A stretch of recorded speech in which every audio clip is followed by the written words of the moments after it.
Hey, it's Christopher again, and here are TikTokers who were fatally bitten by animals they had no business getting close to. From a TikToker who hand-fed wild bears until one dragged him into the forest, to another who slipped away from her safari guide for a hippo close-up. But first, let's talk about the last minutes of Mira Nikolova and her pet snake.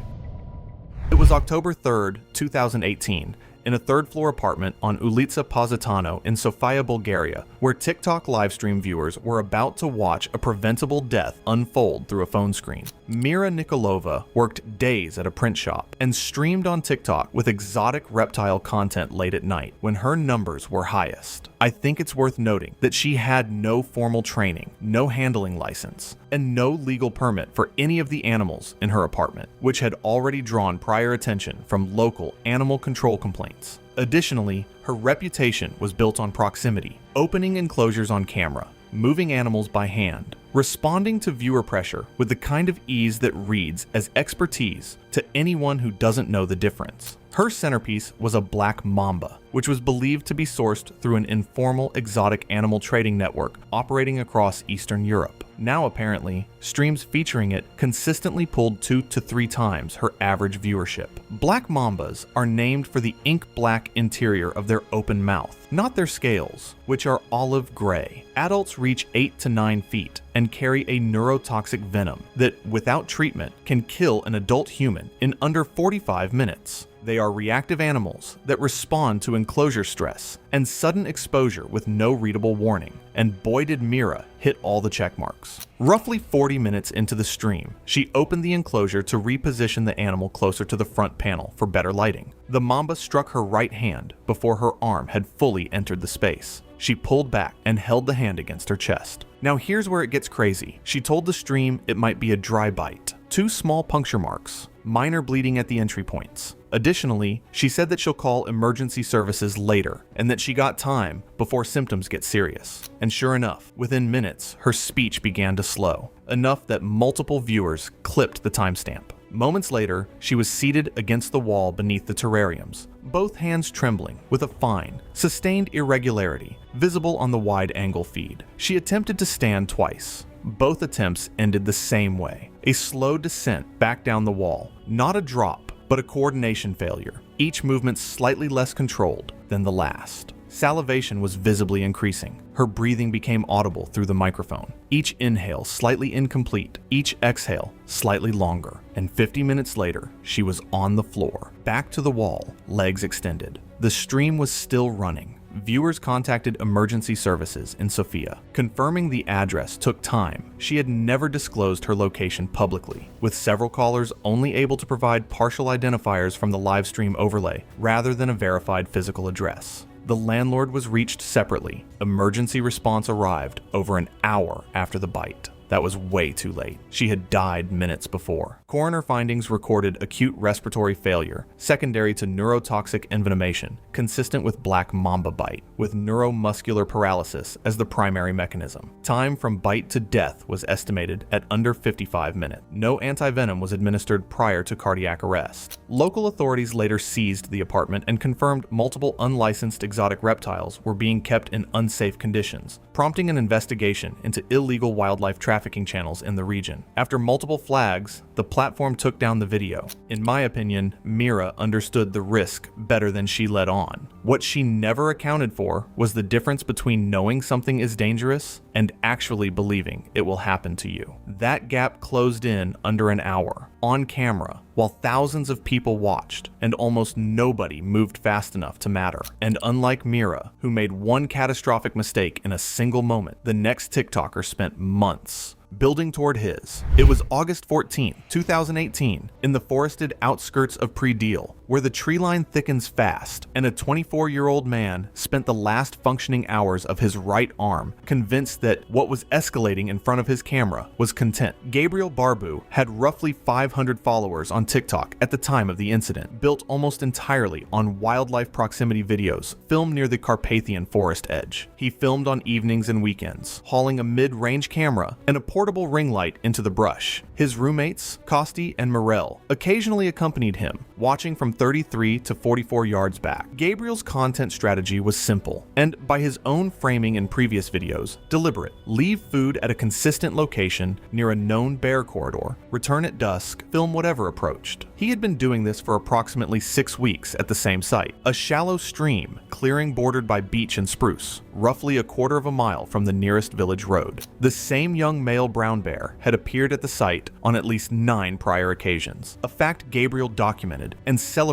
across multiple uploads primarily on TikTok. Comments on those videos included repeated warnings from Romanian users who recognized the location and the bear's behavior. The slow, unbothered gait, the direct eye contact, the absence of any flight response. Gabriel addressed these in a pinned comment, describing his method as controlled conditioning and noting that the animal had never shown aggression. A wildlife officer from the Brasov Environmental Guard had also posted a public advisory that month warning residents and content creators specifically about bear feeding near Predeal after 2 separate habituation incidents earlier that summer. Based on what I've read, there is no verified evidence of formal enforcement intervention during that 6-week period, though the behavior would typically have been flagged locally under Romanian wildlife regulation. What is verified, though, is that the Carpathian brown bear is the largest land predator in Europe. Adult males in the Brasov region regularly exceed 440 pounds and stand close to 7 feet upright. They are not naturally aggressive toward humans in most contexts, but a habituated bear becomes food conditioned and risk tolerant, not perceiving a human as a threat in the normal sense, but as a predictable source of reward. That evening, friends with him said that they arrived at the clearing at 7:42 p.m. with approximately 40 minutes of usable light remaining. He positioned himself at the stream bank and placed a food pile, bread, fruit scraps, and cooked meat, roughly 2 meters in front of his tripod. The bear arrived within 11 minutes. Gabriel adjusted his framing and, in a decision captured on the recovered footage, pulled the food pile back toward himself to force the animal closer to the lens. The bear followed. He pulled it back a second time. I can understand doing this with a pet dog, but a bear? Come on. On the third repositioning, he held a piece of bread directly in his extended right hand. The bear took it cleanly. He repeated this. On the fourth offering, he withdrew the food a fraction of a second too late, likely to extend the shot. The bear's jaws closed on his forearm, just below the elbow. The grip was immediate and full. Gabriel's reaction shifted within approximately 4 seconds from vocal surprise to something that required no interpretation. The bear shook its head laterally once, then maintained its grip and pulled backward. Gabriel's body came off the ground at the stream bank. His friends didn't know what to do at first, but snapped out of it immediately. Kosti called emergency services. Responders reached the site and located Gabriel 24 yards into the brush. Conscious, but in hemorrhagic shock. He lost the arm below the elbow. He went into cardiac arrest during transport and was pronounced dead before arrival at the hospital. The bear was euthanized 4 days later by wildlife authorities because a habituated bear cannot be safely relocated. Its fear of humans is significantly reduced, and it may repeatedly seek anthropogenic food sources even after translocation. In my opinion, the bear didn't die because it was aggressive, but because Gabriel's reckless conditioning erased its natural fear of humans, forcing authorities to euthanize an animal that was only doing what it had been taught to do. It's a tragic irony that the TikToker's desperate need for content cost him his life, but the real innocent paid with his. Meanwhile, this next TikToker flew to a remote island for a challenge, opened a crate, and had no idea what was already inside. It was March 14th, 2018, on a narrow strip of uninhabited land about 7 miles off the coast of Krabi, Thailand. It was the kind of place where a satellite phone signal is a luxury and a decision made in the wrong second is permanent. Niran Suksawat was 27, a Thai-born TikToker creator based out of Chiang Mai. His inconsistent miniseries, Blind Drop, operated on a simple premise: a sealed crate of unknown origin, sourced from abandoned storage lots, unclaimed cargo, or rural estate clearances, was delivered to a remote location, and Niran would open it on camera, inventory the contents, and attempt to survive for 48 hours, using only what was inside. No pre-screening, no safety net. That was the pitch, and it generated moderate traction on TikTok. Now, to help you visualize this, his previous episodes had featured a rusted military surplus drop in Chiang Rai and a flooded warehouse haul in Nakhon Si Thammarat. I think I would actually watch something like this. The crate for the next episode had been sourced through a third-party broker, a sealed field equivalent equipment container logged as unclaimed cargo from a rural government depot in Panganga province. It had been sitting in a transit warehouse for an unknown period before delivery. Niren had arranged for the crate to be boat shipped to the island location 2 days before filming. He arrived with a single camera operator named Decha Watana, a handheld stabilizer rig, and 4 liters of water. The arrangement was the same as every other episode, except a hidden variable would take everything down. The broker had not inspected the crate's interior. Neither had the warehouse staff. Decha later told investigators that the crate had a slightly warped lower seal when it arrived on the island. Later, investigators also noted signs of rodent infestation on the crate. The lower seal had sustained recent damage consistent with prior transport handling. Niren began opening the crate at approximately 2:10 p.m. Decha's camera captured the inventory in real time. Corroded field tools, 2 canvas bags, a sealed tin container, a folded tarpaulin. Niren reached into the larger canvas bag with his right hand. The bag shifted. A king cobra, which had likely entered the crate during storage and remained concealed in the canvas after becoming accidentally trapped when the container was sealed, struck once at the back of his right hand. King cobras are the longest venomous snakes on Earth, with adults regularly reaching 10 to 13 feet, with rare individuals exceeding 14 feet, and capable of delivering a venom yield per strike that can cause fatal neurotoxic effects in large mammals. Their venom is neurotoxic. It does not destroy tissue at the bite site, but moves systemically, dismantling nerve signal transmission until the diaphragm can no longer contract. Death, when untreated, comes from the inability to breathe. The footage shows him dropping the bag and stepping back hard into the crate's edge, knocking it sideways. Decha briefly hesitated, but kept filming, adjusting his grip as the stabilizer dipped. Niren looked at his hand. The bite marks were small, 2 punctures, barely bleeding. He shook his hand once, then stopped moving for approximately 4 seconds while looking toward the camera operator, who did not immediately speak. And when the severity of the situation sank in, Decha called emergency services. However, the nearest response vessel was 40 minutes out under standard conditions. It arrived in 63 minutes due to sea chop. Needless to say, Niren was non-responsive when they reached him. Death was attributed to respiratory failure, secondary to neurotoxic envenomation, consistent with a king cobra bite. No anti-venom administered prior to death. The time from bite to death is estimated at almost 2 hours. It's deeply unfortunate that Niren's compelling, creative concept, one that many viewers, myself included, would genuinely have watched, ended not because of a calculated risk, but because he was unlucky. In the aftermath, Decha transported his body back to Krabi, where a simple Buddhist ceremony was held at a small mainland temple before. Niren was cremated, as is Thai custom, with his ashes later scattered over the very same stretch of sea that had been too slow to save him. What they filmed never saw the light of day. With the next story, the danger wasn't hidden at all. It was sitting right there in the water, and she jumped in anyway. Not because she had to, because the likes told her to. It was July 14th, 2018, on the southern edge of a mangrove lagoon outside Tulum, Quintana Roo, Mexico. Brown water, tangled roots, and a crocodile that had been hand-fed by locals for weeks, and a 24-year-old woman who had promised her followers she would jump on it. Valeria Cruz was a TikToker who had been living near the Riviera Maya for 8 months, posting reef wading, shark approach dives, and hand-feeding clips. 3 weeks before the lagoon trip, she told followers during a live session that if a crocodile video hit 1,000 likes, she would come back and wrestle one. It hit over that in under 2 days. She announced the follow-up 4 days later. Her camera operator, Danny, told authorities that Valeria had scouted the location twice the week before filming. Locals had been bait feeding a mid-sized Morlaix crocodile near the bank long enough that the animal associated that ledge with food. Valeria had filmed this on a prior visit and posted it as a teaser clip. Now, I think it's good that there had been planning happening beforehand, but a crocodile is a crocodile. Sometimes, just use common sense. Morlaix crocodiles are endemic to Central America and southern Mexico, typically reaching 6.5 to 9.8 feet in length and weighing between 100 and 400 pounds in mature adults. Their bite force exceeds 2,000 pounds per square inch in larger individuals. Their response to close-range physical contact is not a decision, it is a reflex. 2 fishermen working a channel roughly 90 feet away had already moved their boat further down the waterway that morning. One later told local media the animal had been oriented near the bank for over an hour in the same posture it held when bait was thrown. A hand-painted sign at the access point, placed by a local conservation group, present for at least 2 years, warned in both Spanish and English against approaching or feeding crocodiles. Still, Valeria stepped around it to reach the ledge.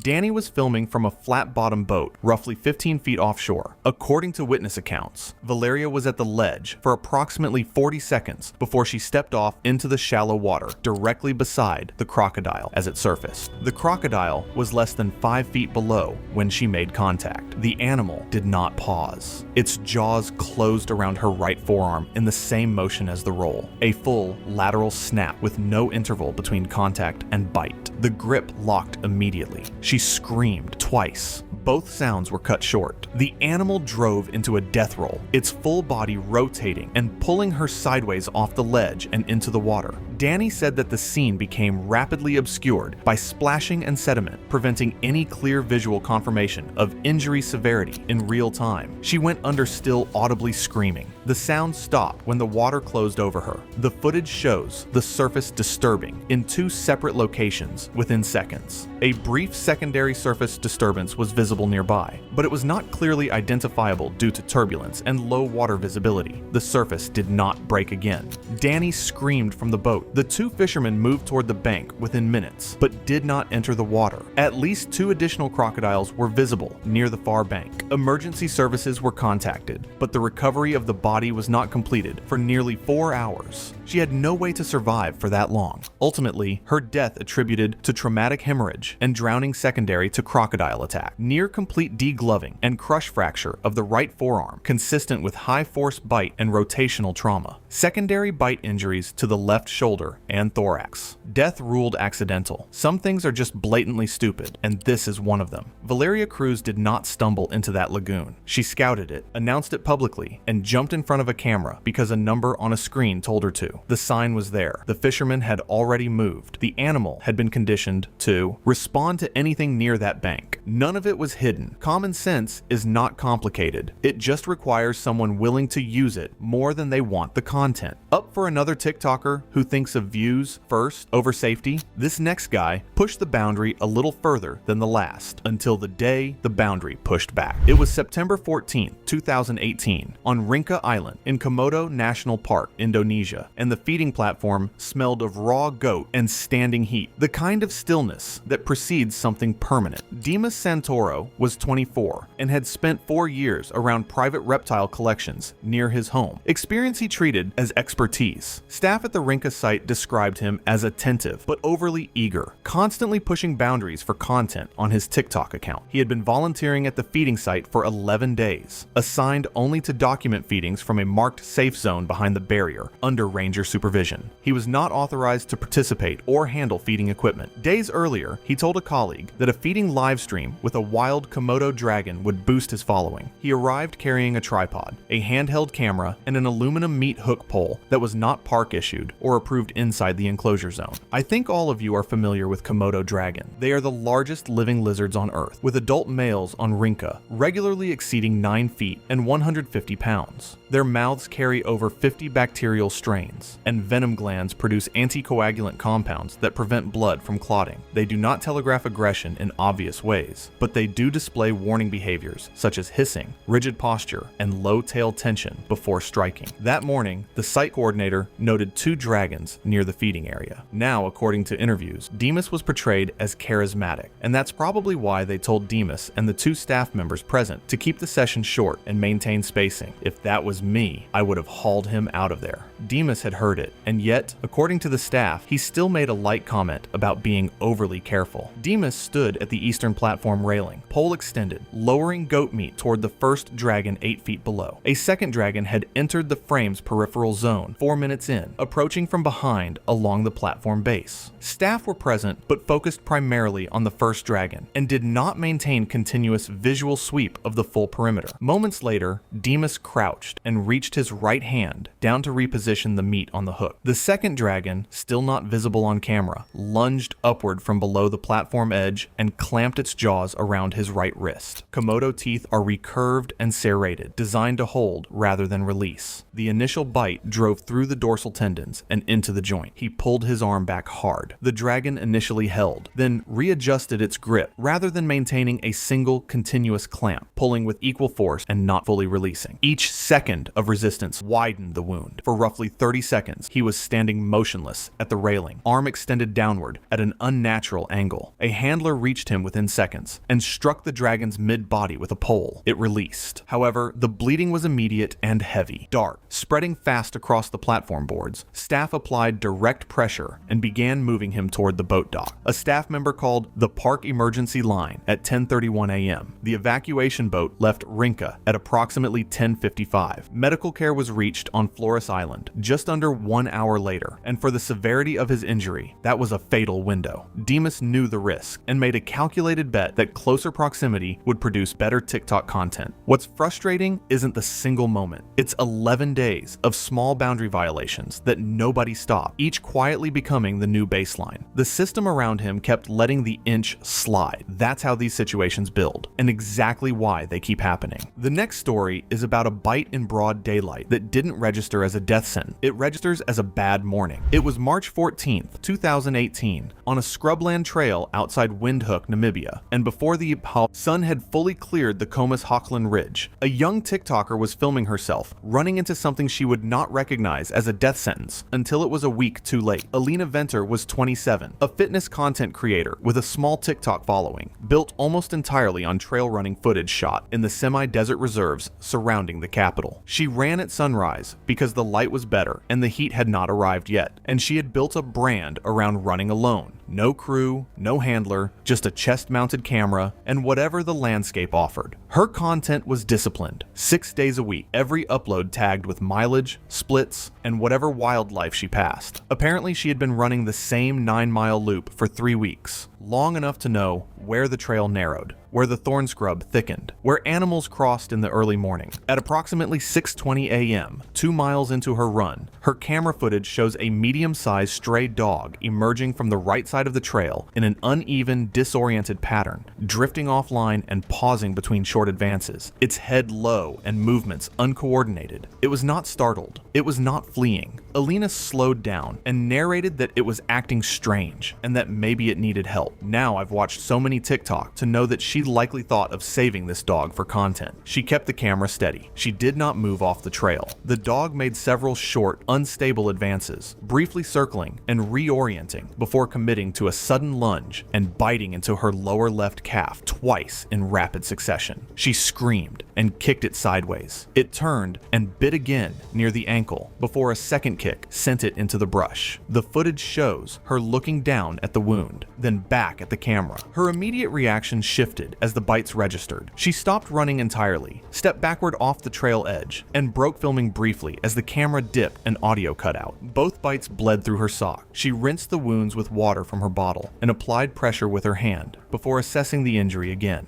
Instead of continuing the remaining 7 miles, she turned back and began a slow jog walk toward the trailhead, roughly 2 miles away, favoring the injured leg. Feral and free-roaming dogs in this part of Namibia can carry rabies, a virus that disrupts neurological function, strips normal fear responses, and produces confusion, aggression, and unprovoked biting behavior before it kills the host. In southern Africa, dog-mediated rabies remains the primary source of human rabies deaths. A healthy animal avoids confrontation. A rabid one often does not. She did not go to a clinic that day. Instead, she uploaded the clip before noon after cleaning and dressing the wound at home. The following day, she was advised informally by others not to return to the same section of trail and instead did not run the loop alone again. But she later returned briefly while discussing the incident on camera and posted that video too. It's all about content for her. Over the next few days, she even uploaded recovery content showing the healing wounds. It's unbelievable to me that nobody in her comment section appears to have flagged rabies exposure with any real urgency, and if anyone did, it did not reach her. Approximately 5 weeks after the bite, her family brought her to a hospital in Windhoek after reporting sudden confusion, muscle spasm, and behavioral changes. She died in isolation 11 days later. She was 27, not immediately seeking treatment after a bite from an animal animal behaving erratically is, objectively, a poor decision. But Alina's gap was not carelessness. It was a genuine failure to understand what she was looking at. But still,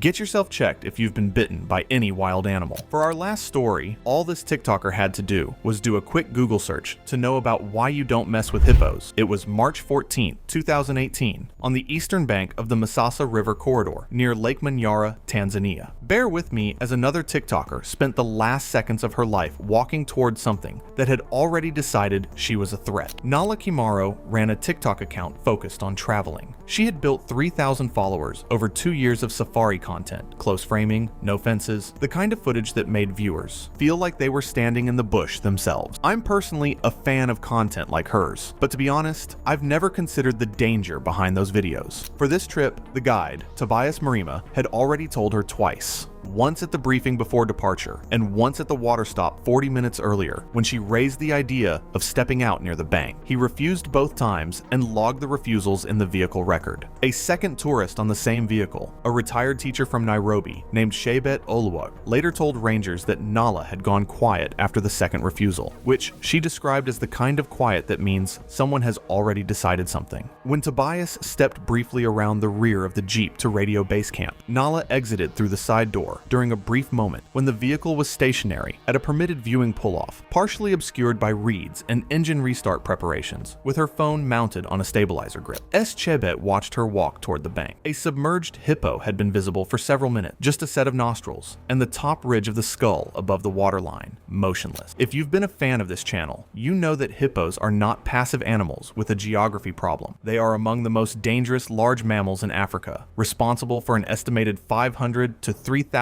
human deaths annually across the continent. They are highly territorial in and around water and are most dangerous when approached between themselves and the river's edge. And still, Nala stopped approximately 50 to 60 feet from the waterline and tilted her phone up. She was filming. The hippo surfaced in a single, explosive movement. The charge covered the distance in approximately 3 seconds. Witnesses saw the water. There is a single, sharp sound, not a sustained scream. Just one short burst, and then nothing except the noise of water and reeds and the hippo's immediate movement through the bank vegetation. The animal did not continue a prolonged multi-stage attack. Instead, it delivered a rapid sequence of bites and impacts within a brief window of roughly 5 to 7 seconds before disengaging and returning toward the water. Chebet was already screaming toward the radio when Tobias reached the Jeep. Rangers from a patrol station arrived and fired deterrent rounds to push the animal back. It took them 40 minutes to reach Nala, and by then she was recovered, partially submerged at the bank edge. The coroner's summary noted massive blunt force trauma to the torso and pelvis, consistent with large animal bite and impact. Cause of death was recorded as traumatic crush injury with secondary hemorrhage. Time of death was estimated within minutes of initial contact. It's tragically unfortunate that Nala ignored a qualified guide's clear, logged warnings, and utterly dumb that she thought a submerged hippo, one of Africa's deadliest animals, would pose for content instead of defending its territory. Afterward, her body was recovered and driven to a small Lutheran mission near Lake Manyara, where she was buried the next day in a simple wooden casket.